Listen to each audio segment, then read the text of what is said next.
Content rocks, the business rocks. खबर बिकाऊ है. The reader is not willing to pay for content. Okay, I think it's completely scandalous. It's absolutely unethical. There is an obvious conflict of interest. I see this as a positive interface. In the end, who is the loser? It's the reader. Content rocks. खबर बिकाऊ. Willing to pay for Completely content. scandalous. It's absolutely Conflict of unethical. interest. I see this as a positive interface. I see this as a positive interface. Completely scandalous.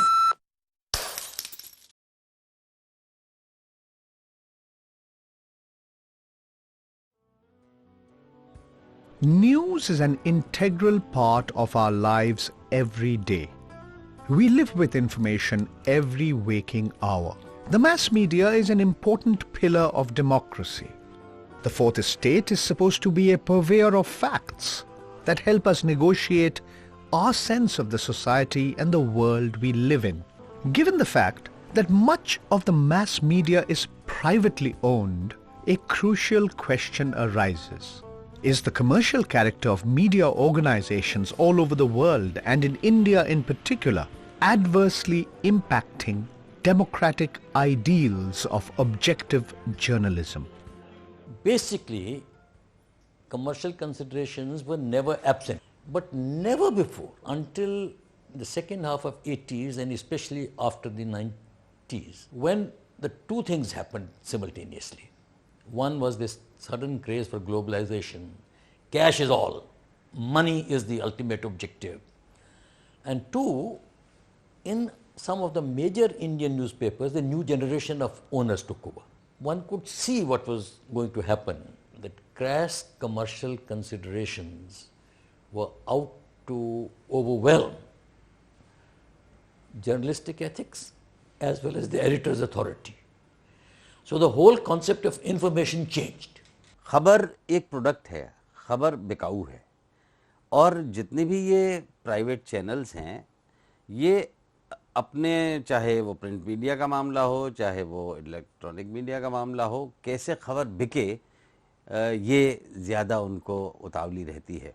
तो क्या दिखता है, क्या बिकता है और क्या लिखता है, इन सब में संतुलन और तालमेल अगर आप ढूंढने जाएंगे तो वो दिखाई नहीं देगा, क्योंकि पूंजी से ढके हुए चेहरे उजागर कैसे होते हैं और क्या अपनी बात बताते हैं, ये एक विरोधाभासी स्थिति है. At one level, you could read it as a democratization of news and the breaking down of the hierarchy implicit in the the somebody who supplies news and somebody who receives it.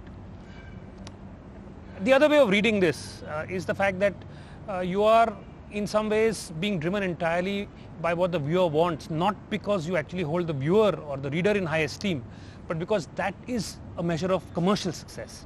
And commercial success is dependent on what the consumption of news rather than the production of news.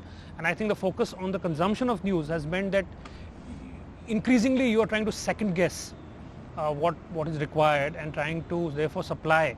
And I think therefore one is what you call news has changed, and what you put out has changed. I mean the standards that you would use previously, because your starting point is no longer what you think is the truth, but your starting point is what you think viewers or readers want to hear.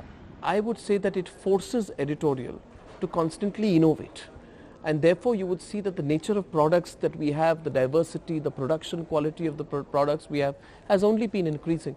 I see this as a positive interface rather than as a negative interface between the business compulsions and the editorial content. There is an obvious conflict of interest between news in public interest and between news which is driven by commercial interests.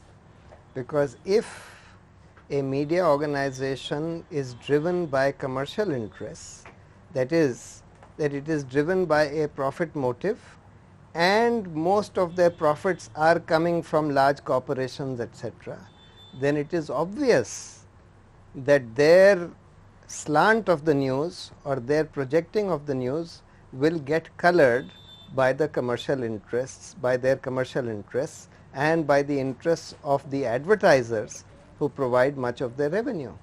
You know, because your entire history of journalism in this country, where journalism was the child of the freedom struggle. Now don't try to take up commerce, say that journalism is commerce. It's not. I'm not asking you to run a channel at losses. I'm not asking you to run a newspaper at losses. I'm asking you to run it with some sense of decency and proportion, because people are entitled to information. In trying to satisfy the requirements of the market, specifically advertisers, are media organizations compromising the quality and value of journalism? How accurate, balanced and objective is the news that is put out? If you ask me, the quality of journalism is absolutely not impacted. I think for us at least, the quality of journalism has only gone up because that is the differentiator. I quote Rajdeep here when he says we were trying to build a temple of journalism. So when you do those kind of things, the quality is foremost, and that is the only reason why our advertisers are going to be associated with this. They want to be seen in an editorially driven environment where people are actually believing the news they see. So they hence are getting a rub off on the products as well. खबर का आदर्श और खबर का सत्य तो भूल जाइए, अब वो अब दिखाई नहीं देगा, क्योंकि जितनी भी चैनल हैं इनका चयन इसमें है कि अधिकाधिक पैसा आए। और पैसा देने वाला कौन है? पैसा देने वाला है विज्ञापन दाता, पैसा देने वाली हैं कंपनियां। तो आप देखेंगे कि मीडिया इन कंपनीज के कंट्रोल में है। वो जैसी खबर बेचना चाहते हैं, दिखाना चाहते हैं, वैसी ही दिखाई जाती है। कोई भी खबर अगर उनके प्रोडक्ट के खिलाफ जाती है तो वो रुक जाती है। कोई भी खबर जो देश के चरित्र को तो उजागर करे, लेकिन इनके चरित्रों को दबा ढका के रखे, इसलिए देश का चरित्र पीछे रह जाता है, इनका चरित्र ढका रहना अनिवार्य हो जाता है। तो सबके गठबंधन हैं, कोई किसी से अलग नहीं है। पूंजीपति घराने जुड़े हुए हैं मीडिया उत्पादकों से, मीडिया उत्पादक जुड़े हुए हैं विज्ञापन दाताओं से, विज्ञापन दाता जुटे हुए हैं, जुड़े हुए हैं अपने बाजार से। तो ये कुल मिलाकर एक ऐसा बाजार है जिसमें एक विशद सर्किल है, जिसमें आम आदमी समझ नहीं पाता है कि हो क्या रहा है।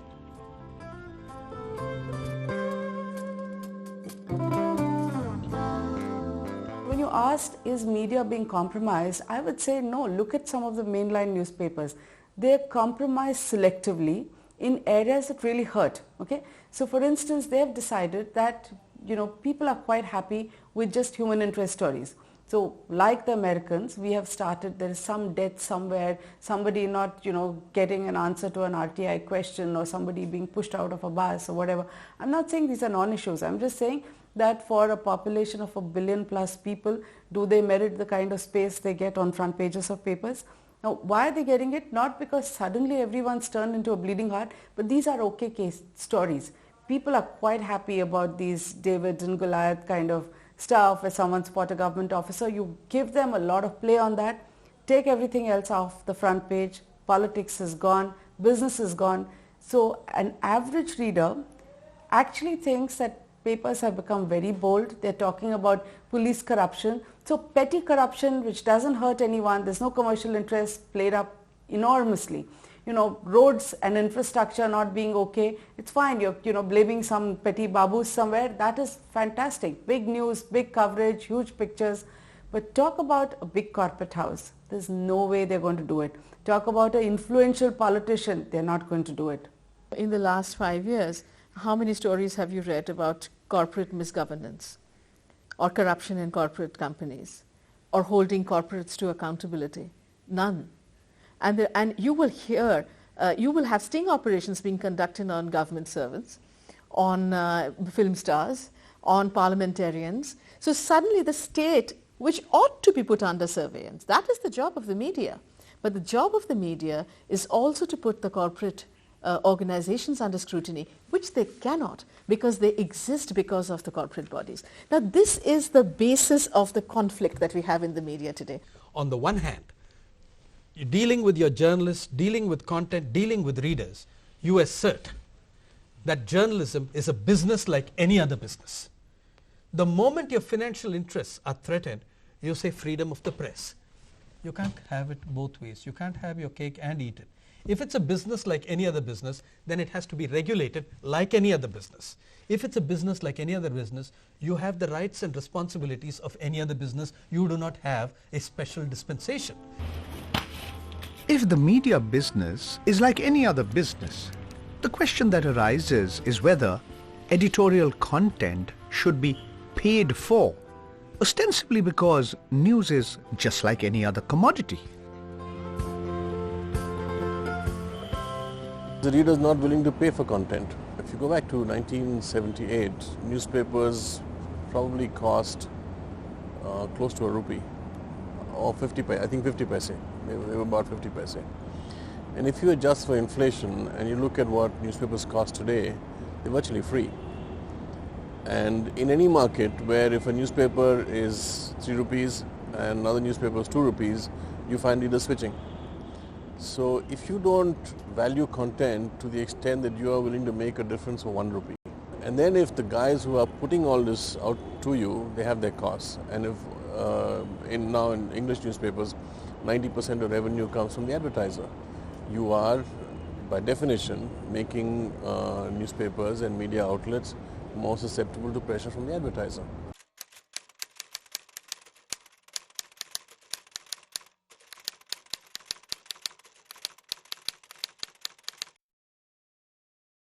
The editor is no longer the determining authority as to what appears in the paper.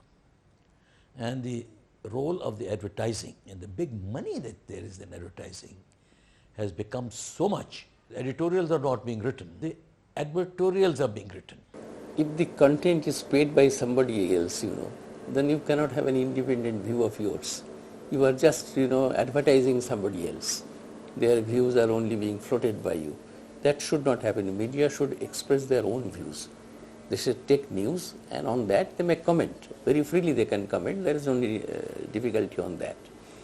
But if somebody induces some news is to be read by the people without saying that this is in that manner it has been focused, then the people are really being duped. I personally am uncomfortable with that. I think that is not right. And I think that just as I place a huge premium on respecting the reader or the viewer and saying that we have to be fair and upright as far as they are concerned, I think we are not being fair. On the other hand, I go back to what I said before. Since you cannot have standards or you do not have standards, I do not begrudge them the fact that they are able to bend that standard to their advantage. In our experience, one such instance that has come to our notice is this whole Times Global Village, which was run not just as advertisement but run as stories, which were trying to glorify the kind of shopping experience that the Delhiites were going to get, the so-called Dubai shopping experience, which were run as stories, which was certainly some kind of a surrogate advertisement for that company or for that group, which we later learned that Times of India was an integral part of that group. I do not think you would find without qualifiers a report on any listing of a media group company or the stock performance of a media group company or of the channel in operation being put out without qualifiers. The question can always be asked, are those qualifiers enough when it comes to reporting on yourself? Well, I think that's the best that one can expect. But I think the viewers are also intelligent enough right now to take such reports with a degree of cynicism. See, that's plain cheating to me. To my mind, it's plain cheating. It's like, and I used this analogy in my column again on Tuesday. I said, Hindustan Unilever now makes soaps, shampoos, all sorts of things. And Hindustan Lever may want to maximize its profits by cutting its costs. So would Hindustan Lever put spurious stuff in its soaps and shampoos? Is that sensible business strategy? Would you agree? It's not sensible business strategy because Hindustan Lever would lose its credibility, its brand would go down the tube, it would make losses. If you say that an editorial product is it's like a lipstick or a soap, which is what the analogy that ad sales guys like to use these days, I say, okay, fine, then stretch that analogy further and say, would Hindustan Lever put less fatty acids in its soaps? No, it wouldn't. Why would it do that? It's a listed company, it has responsibilities to shareholders, consumers and the public. So why would a media company, if you use the manufacturing analogy, stretch it? What a media company manufactures is content. If the content rocks, the business rocks. Countries have treaties between and among them, but media groups too have struck what are described as private treaties. Many well-known media organizations have purchased shares of companies that are existing advertisers or potential advertisers. Do such financial arrangements result in favorable editorial coverage or the blacking out of adverse comment against particular corporate entities? I think it's unfair to do it, first of all, and you're tampering with the equity of your own brand if you do it. Is this done? Maybe in some degrees. But all kinds of things go on in the world. It's not the reason for it to be set as a standard. You should treat it as an aberration. If one newspaper or group is going to have private treaties with one set of people, surely you will have another group having treaties with another set of people. So there isn't this undercover war will go on. This group will kill that one, and the other group will probably splash things on the other side.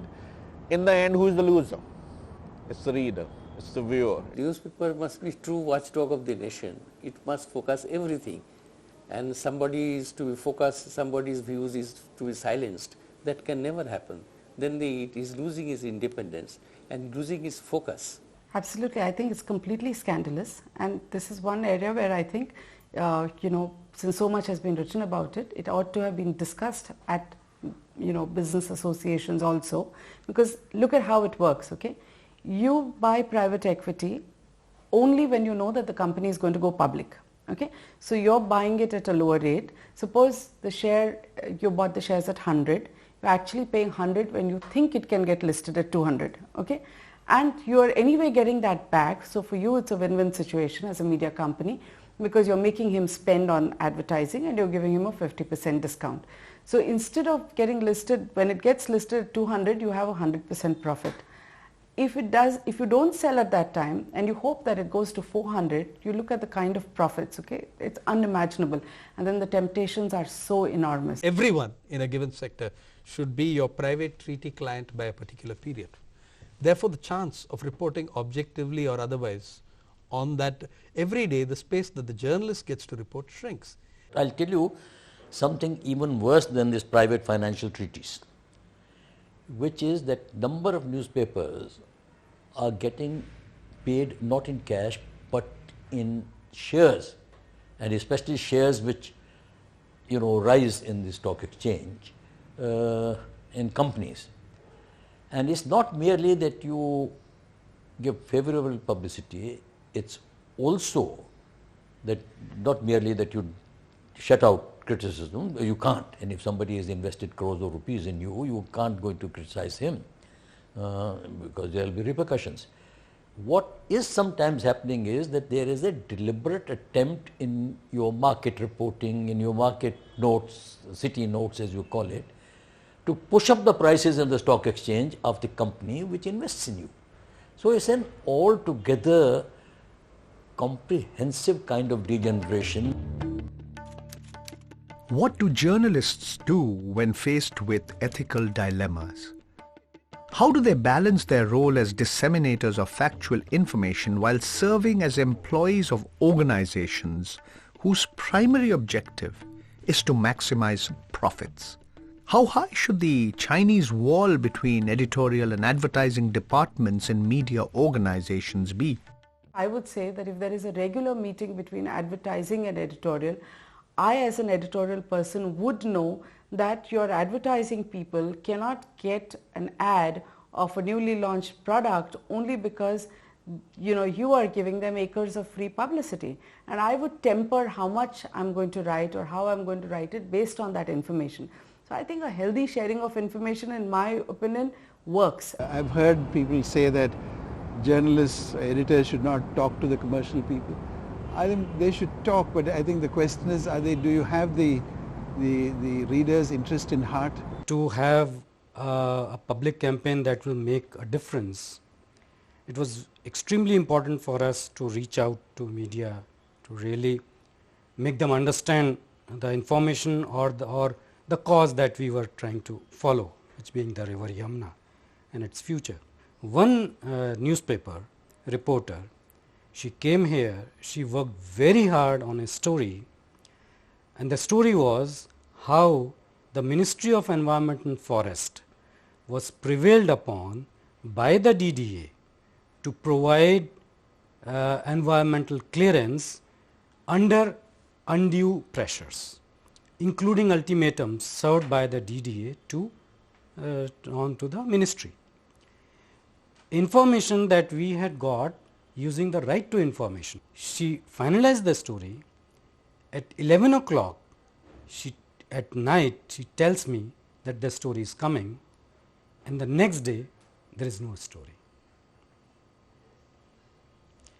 Now, I am sure there must have been strong editorial pressure on that girl.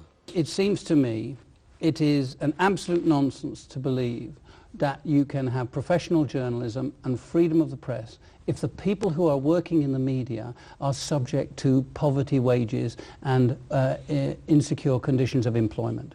If you have conditions where people are not secure about their job, where they are paid poverty wages, it is inevitable that corrupt financial relations are going to emerge between those individuals and the people they meet. It's an absolute individual call. I mean, I believe that when you look at it from an individual standpoint, it's an absolute individual call whether the person will still say that I would submit my story or file my piece of information the way it should be filed. And then after that, there are a good number of possibilities that it could be maneuvered by a fellow journalist, by his boss, or by, for that matter, the proprietor himself.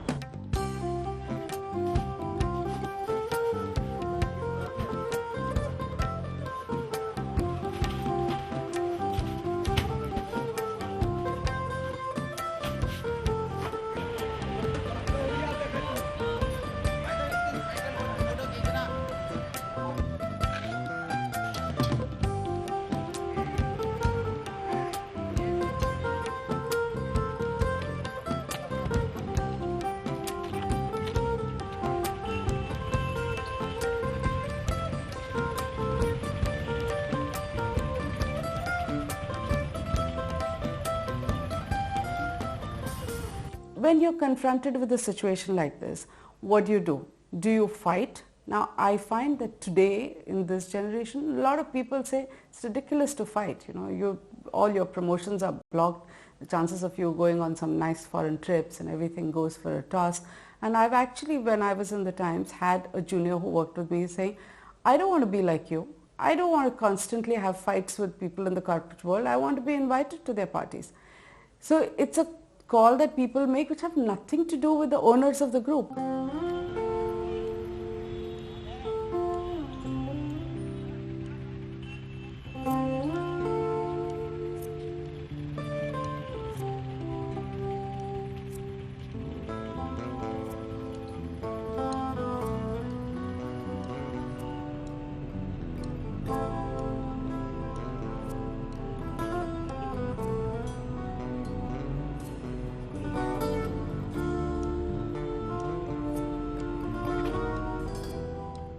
You know, I would say that conflicts like this are not just restricted to the profession of journalism, but to all professions. I mean, I think teachers often face that kind of dilemma.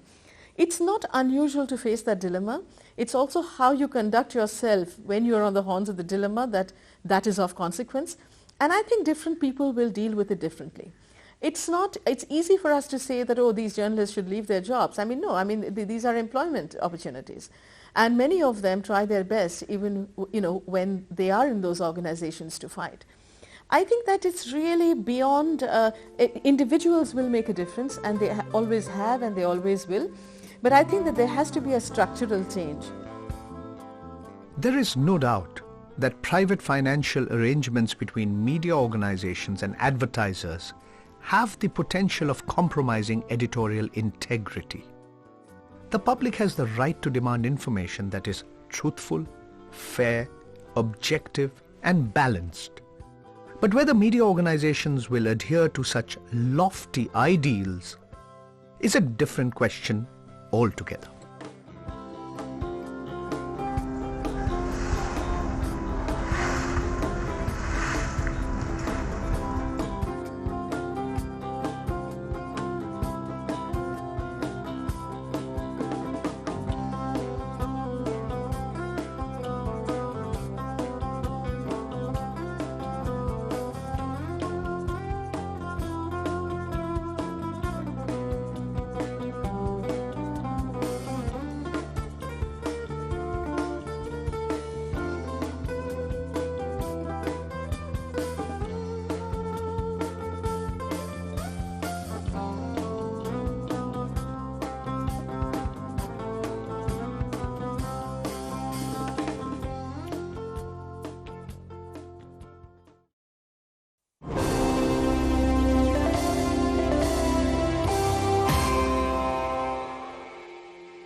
Content rocks, the business rocks.